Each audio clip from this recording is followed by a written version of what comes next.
Today's Thursday, April 9th, and this is Chapter 7 of Mandy. Mandy knew that she must get her plants bedded out by the end of the day or they would suffer. So bedded out means that she needs to put them in what's called a flower bed. So really she just needs to plant them in the ground. She looked upon the plants as her children. They were her responsibility. Only she could give them care and nourishment. Without her, they would die. She cleared the weeds from the other flower bed under the windows. She picked up the old rake from the floor inside the house and smoothed over the earth. With the work she had done yesterday, she now had 2 completely cleared beds, and she decided that she had just enough plants to fill them. It was with mixed feelings of anticipation and pride that she laid out her seedlings. First came the wallflowers right under the windows against the wall. Next she planted the salvias and then the marigolds. She spaced the pansies in front, and last of all, as a border, she planted the sweet alyssum. She made many trips to the little stream to fill her watering can. After each trip, she gently emptied the contents in a fine spray over her beloved plants. When she had finished, she stood back to admire the total effect. It was a trifle disappointing. For all her hard work and careful spacing, the flower beds still looked bare. The plants themselves looked bedraggled and skimpy. So they looked like they kind of had a rough day, almost. She hoped that they would brighten up by tomorrow.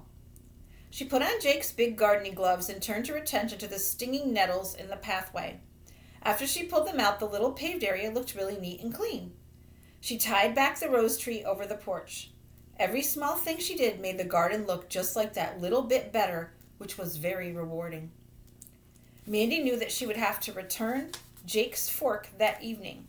She was extremely weary and longed to sit and have her tea, but she decided to forego it and concentrate on the remaining 2 flower beds by the fence. If she could just get them cleared by tonight, she wouldn't need the fork anymore, not for a little while. So let me explain to you what the fork is. So it's actually made just for gardening, and it looks kind of like a regular fork, except it's bigger. So it's about it has 3 tines like this, and you grab it in the earth. It's kind of like a mini rake in a way. So, but it's called the fork, and you do this in the ground to dig in the ground, and you can dig easier than with a big rake. So now you guys get to see a picture while I read the next page.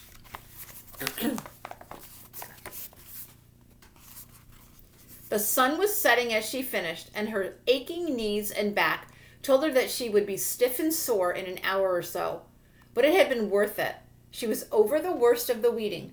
She was so tired that all she could do was climb back. It was all she could do to climb back over the wall to the orphanage. She was not only trembling from fatigue, but working in the hot sunlight had given her a slightly dizzy feeling. She couldn't wait to get to bed. After dinner, she ate very little, and afterwards she headed straight for her room. Sue was quiet as both girls prepared for bed. Then she suddenly said, "I looked for you today, but I couldn't find you." Mandy was brushing her teeth and glad that she could use that as an excuse not to talk. She mumbled.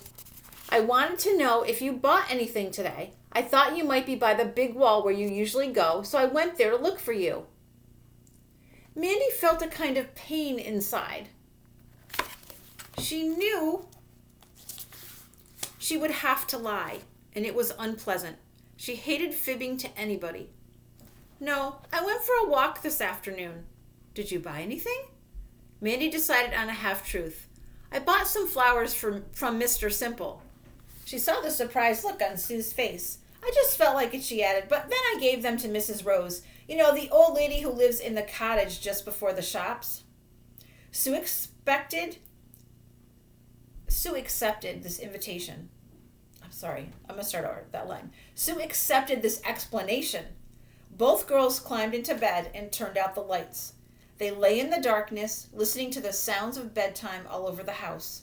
Slamming doors, children arguing or playing, the voices of the adults, firm and strong, establishing order and then quiet. Sue spoke in a soft voice. "Mandy, shall we go to the old quarry tomorrow and play? It's Sunday and it would be fun." But she got no reply. Mandy had already fallen fast asleep. And that's the end of chapter 7.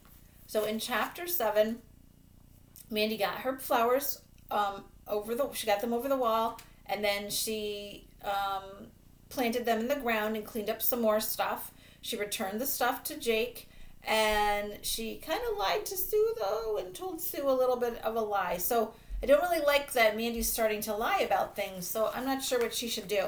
So I was wondering today for your writing, I want you to tell me, do you think Mandy should tell Sue the truth, and then why or why not? So should Mandy tell Sue the truth? Yes, because, or no, because? Tell me what you think. Okay, and I'll see you tomorrow. Love you. Bye.